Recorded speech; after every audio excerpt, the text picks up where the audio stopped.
पार्थ पवार जमीन गैरव्यवहाराच्या प्रकरणासंदर्भात समिती गठीत करण्यात आली। मुद्रांक शुल्क चुकवल्या प्रकरणी आता समिती तपास करणार आहे। तर नोंदणी उपमहानिरीक्षकांच्या अध्यक्षतेखाली 5 सदस्यीय समिती स्थापन करण्यात आलेली आहे। 7 दिवसांमध्ये चौकशी करून अहवाल सादर करण्याचे आदेश देखील या समितीला आता देण्यात आलेले आहे। तर पार्थ पवार जमीन गैरव्यवहार प्रकरणाच्या संदर्भात एक महत्त्वाची अपडेट आपण पाहतोय। समिती आता गठीत करण्यात आलेली आहे। 7 दिवसांमध्ये चौकशी समिती अहवाल सादर करणार आहे।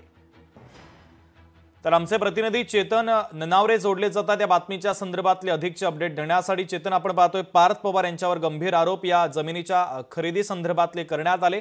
त्यानंतर आता एक समिती गठीत करण्यात आलेली आहे। चौकशी करून अहवाल सरकारला द्यावा लागणार आहे। अधिकचे अपडेट नेमके काय आहे?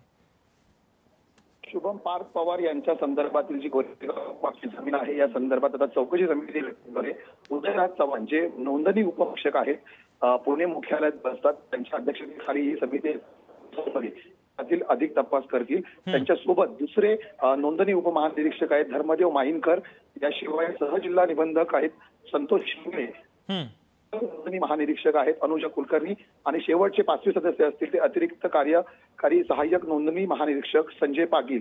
या 5ही जणांना आता या प्रकरणाची सखोल चौकशी करून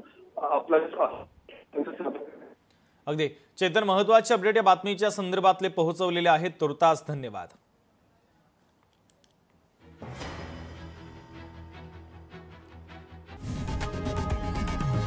लोकशाही मराठी ऐका, पहा, जागरूक रहा।